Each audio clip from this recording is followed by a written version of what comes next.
Assalamualaikum warahmatullahi wabarakatuh. Rekan-rekan mahasiswa yang berbahagia, eh, hari ini kita kembali bertemu. Kemarin hanya by absen, kemudian melihat RPS. Hari ini kita akan menyampaikan materi pertama. Tapi sebelumnya kami akan menjelaskan bahwa mata kuliah praktek kemahiran perdata ini merupakan salah satu mata kuliah inti yang wajib diikuti oleh seluruh mahasiswa Fakultas Hukum. Bobot SKS dari perkuliahan ini adalah satu SKS, di mana mata kuliah praktek kemahiran perdata ini akan atau bertujuan memberikan bekal, kemampuan, dan keahlian kepada mahasiswa tentang praktek dalam penanganan perkara perdata. Praktek kemahiran perdata nanti mempersiapkan rekan-rekan mahasiswa dengan berbagai keahlian praktis terkait dengan kemahiran dalam melaksanakan perkara perdata, memberikan bekal agar mahasiswa nanti mampu menangani dokumen atau membaca dokumen terkait dengan penanganan perkara perdata. Nah, dasar dari mata kuliah praktek kemahiran perdata ini adalah mahasiswa diharapkan sudah mengambil mata kuliah hukum acara sebagai sarana penegakan hukum material yang memuat berbagai ketentuan normatif yang dapat dimuat dalam sistem hukum dan sistem peradilan. Nah, pada mata kuliah praktek kemahiran perdata ini nanti kita akan bersama-sama belajar tentang bagaimana proses pembuatan kuasa, bagaimana membuat sebuah gugatan, bagaimana menjawab sebuah gugatan dengan atau tanpa melakukan tangkisan atau eksepsi, kemudian bagaimana menjawab jawaban itu dengan sebuah replik, bagaimana menjawab replik itu dengan duplik. Di luar itu nanti juga mahasiswa akan belajar bagaimana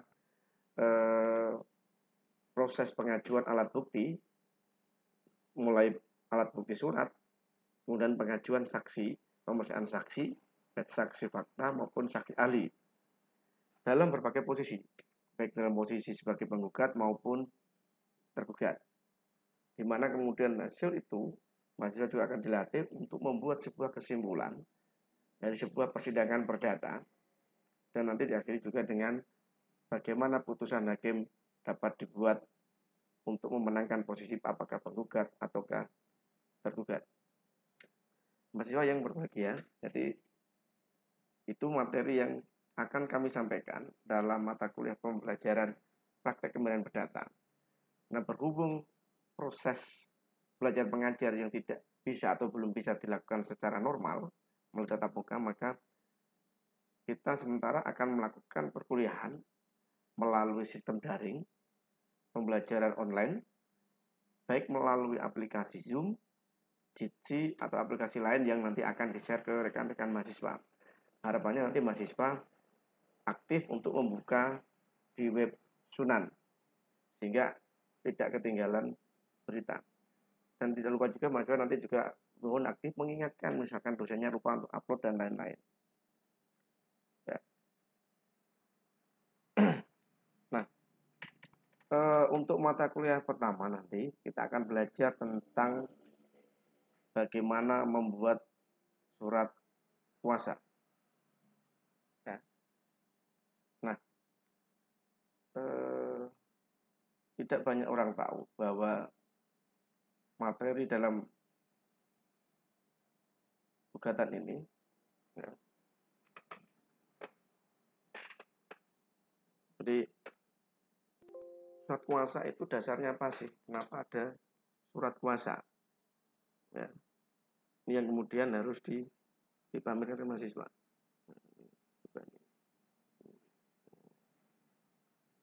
Akan coba buka.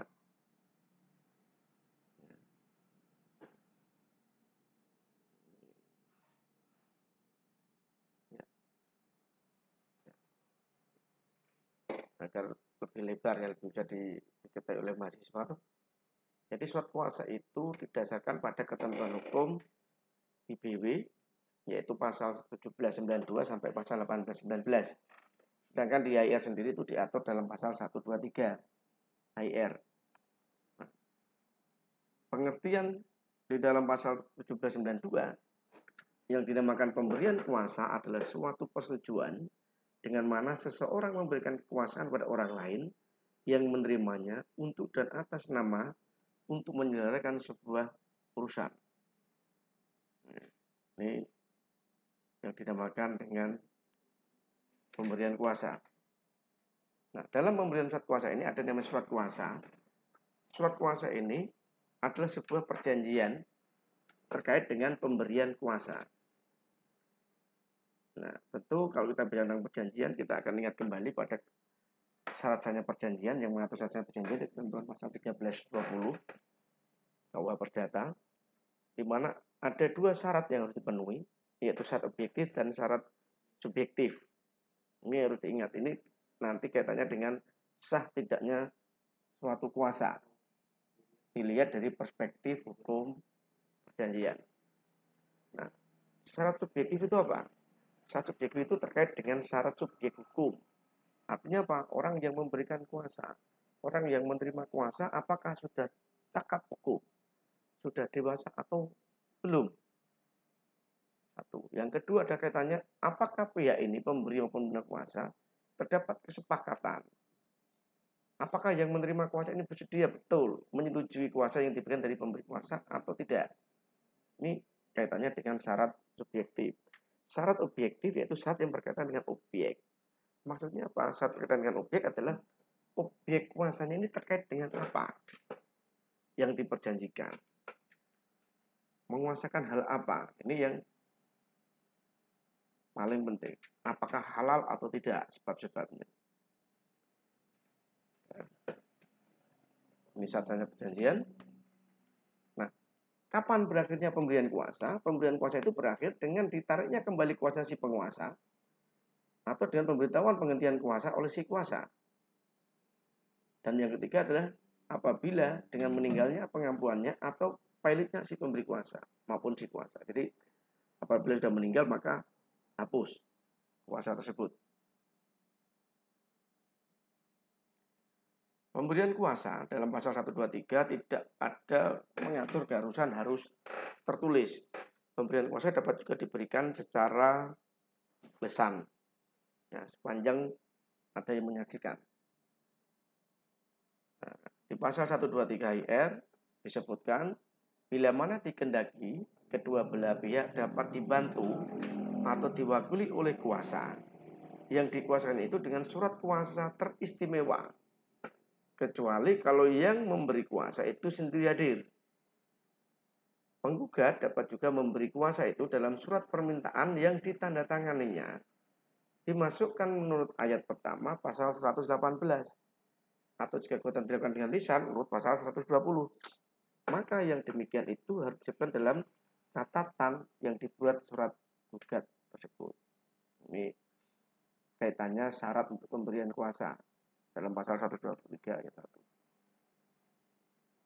Ya, ini pengertian bentuknya tidak ada bentuk baku pemberian kuasa. Ya. Jadi ada kuasa secara umum, ada dua, yaitu kuasa yang dapat secara khusus, yaitu mengenai hanya satu kepentingan tertentu atau lebih, atau secara umum, yaitu meliputi segala kepentingan si pemberi kuasa.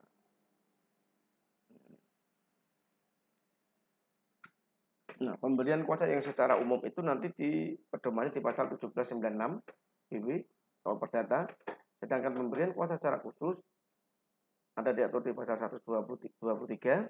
Kemudian untuk beracara ini harus surat kuasa khusus ini menyesuaikan dengan surat edaran Mahkamah Agung nomor 2 tahun 59 dan Fatwa MA nomor 531K garing SIP garing 73.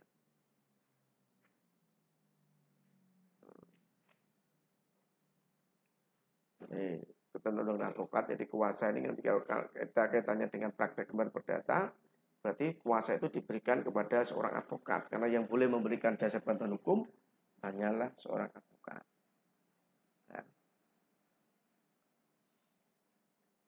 Nah, syarat yang diatur dalam SEMA nomor 259 kaitannya mengatur ketentuan pasal 123 IR dalam surat kuasa itu setidak-tidaknya harus memuat pertama identitas dan kedudukan para pihak. Kedua, kaitannya dengan kompetensi absolut dan relatif. Yang ketiga, kaitannya dengan pokok sengketanya. Jadi nanti harus ingat-ingat, 3 poin ini tidak boleh kurang dan tidak boleh terlewatkan. Batasan limitatif, penerima kuasa khusus tidak diperbolehkan melakukan tindakan yang melampaui kuasa yang diberikan. Jadi diingat, ketika Anda membuat surat kuasa yang sifatnya khusus, maka di situ harus disebutkan secara detail terkait kuasa-kuasa apa yang boleh dilakukan oleh si penerima kuasa. Jadi kalau dalam kuasa itu tidak dicantumkan perbuatan hukum itu, maka penerima kuasa tidak boleh melakukan tindakan itu, tidak boleh melampaui itu. Terus bagaimana ketika itu dilampaui? Maka si pemberi kuasa yang pertama bisa melakukan perbuatan hukum kepada si penerima kuasa apabila itu menyebabkan kerugian, atau bisa jadi si penerima kuasa ini bisa dilaporkan oleh pihak yang lain atau lawan yang dirugikan atas perbuatan hukum yang dilakukan si penerima kuasa tadi yang tidak melakukan atau melakukan tindakan yang melampaui kuasa yang diberikan kepadanya. Kan teknik membuat kuasa itu seperti apa? Surat kuasa. Jadi sering kita melihat banyak orang yang buat surat kuasa asal dibuat segala macam. Tapi ini tidak bisa kita seperti itu. Sehingga ada teknik-teknik khusus yang memang itu harus dipatuhi. Yang pertama, ketika kita menjadi penggugat misalnya, maka harus jelas siapa pemberi kuasanya. Identitasnya. Dimulai ada nama, kemudian tempat tanggal lahir, kalau sekarang kadang-kadang NIK disertakan, pekerjaan, alamat, minimal itu. Secara umum ya bisa. Karena nanti kalau kita di peradilan umum, beda lagi ketika kita surat kuasa di peradilan tata usaha negara. Beda lagi terkait dengan surat kuasa yang harus di peradilan konstitusi. Juga beda dengan peradilan agama. Yang kedua, mengenai dalam hal pengurusan apa, atau mungkin sebelum itu adalah siapa penerima kuasanya. Dalam hal kuasa khusus di sini maka harus advokat. Dan advokat boleh enggak? Boleh. Siapa itu? Jaksa. Kok bisa? Jaksa boleh saja menerima kuasa dalam konteks dia mewakili kepentingan negara dalam kedudukan bukan sebagai jaksa, tapi kedudukan sebagai jaksa pengacara negara. Itu yang perlu diingat. Baru kemudian bicara tentang ngurus apa. Atau secara spesifik itu adalah objek perkaranya apa. Apakah kaitan sengketa dengan perbuatan melawan hukum, ataukah pengetahuan prestasi, atau sengketa yang lain. Ya.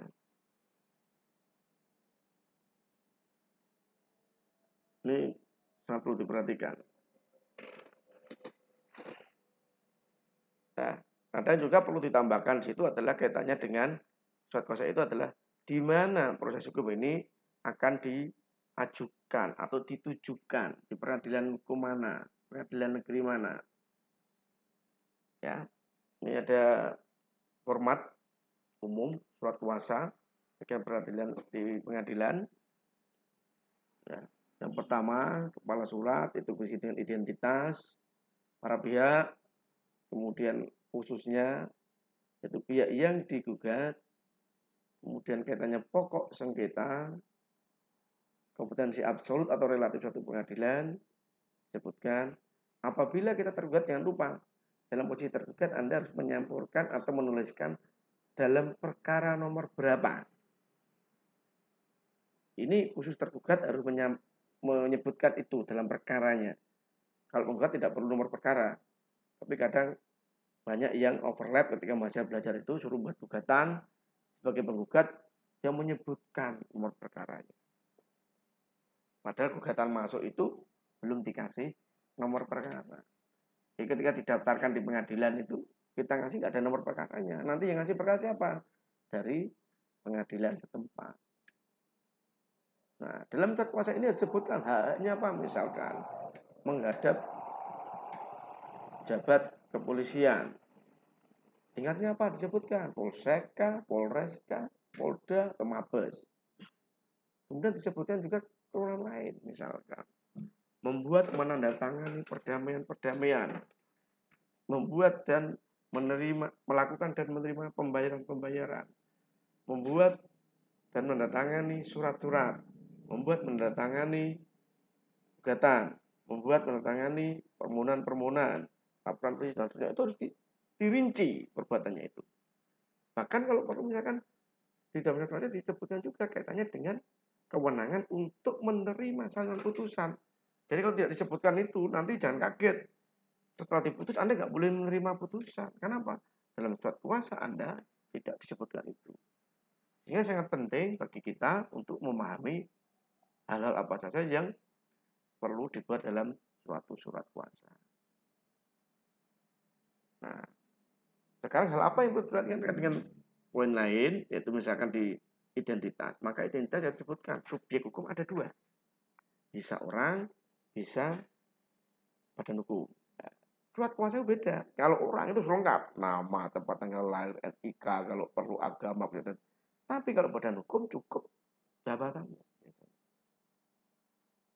Misalkan direktur PT X, nanti jabatannya, nama jabatan direktur, atau nama seorang surat kuasa. Jadi nama direktur misalkan, Bondan Prakoso, dalam jabatan sebagai Direktur PT berdasarkan akte pendirian. Ini nanti harus clear di situ.